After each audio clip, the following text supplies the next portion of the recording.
Hidup matinya untuk sesuatu yang dia minati. Semangatnya tiada tara.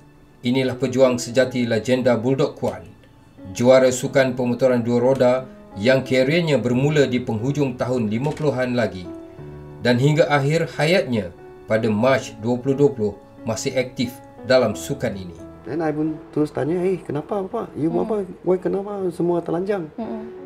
Dan dia pun tengok kepada saya macam tak kenal lah macam tu kan.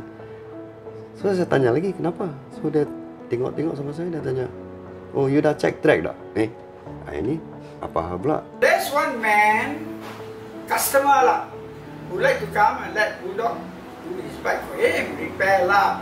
Not to say that time is baru belajar lah, just learning, apprentice lah. So that fella like him, that man like him.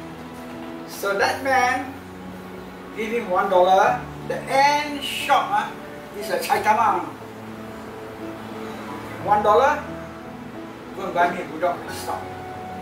So when that man money, all Bulldogs at the back, the back-end shop, Bulldog. Then you go buy stuff. Because in the buy stuff, the balance 30-40 cents, buy cigarette. That's how the name stuck to him lah. That's how the name stuck to him.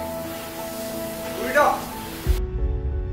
Bulldog Kuan tidak keseorangan bergelar juara kerana legasi kejuaraan itu diturunkan kepada anak-anaknya, Kuan Meng Chin dan Kuan Meng Heng. Masa tu selalu saya dengar orang macam Mat Saleh lah. Orang English kah, orang England kah, orang Australia. Semua kenal bapa saya lah. Masa tu saya pun excited lah tengok kenapa banyak orang yang kenal dia kan. So masa tu masih kecil lagi lah.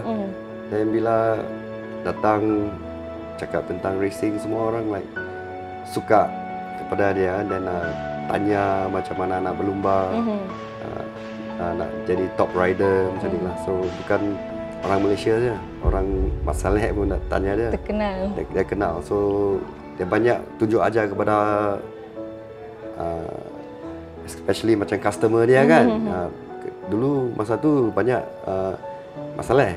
So dia akan tunjuk ajar kepada orang-orang itulah macam mana nak berlumba, macam mana nak start career untuk berlumba kan. So nak modify motor, semua dia boleh buat tu masa tu lah. Pasal dia lepas tu dia pelan-pelan dan Kawasaki, Yamaha, Suzuki semua nampak dia boleh berlumba dan from there dia start dia punya career lah. I think career dia start awal I think 1960s lah.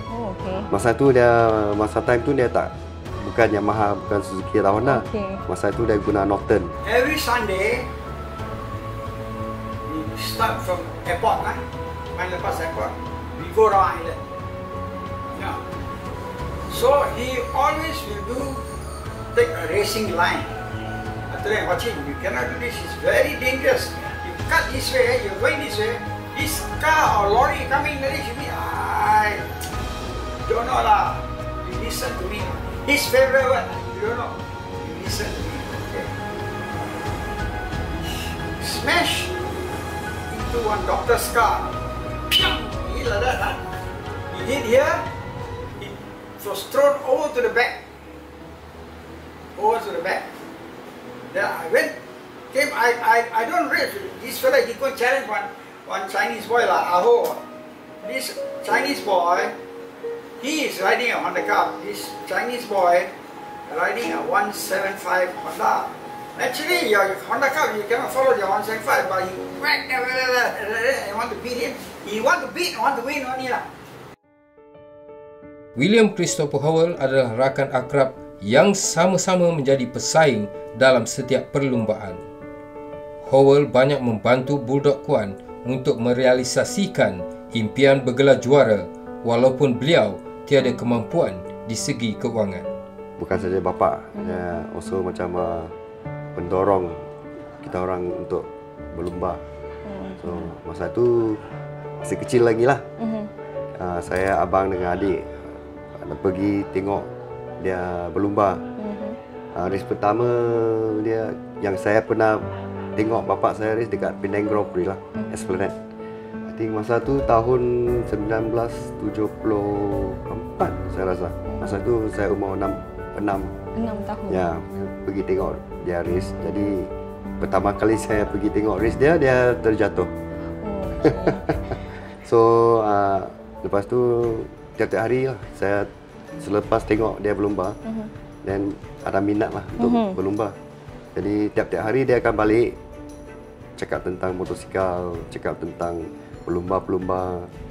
So dia macam seorang ayah yang nak anak-anak dia ikut jejak dia kan.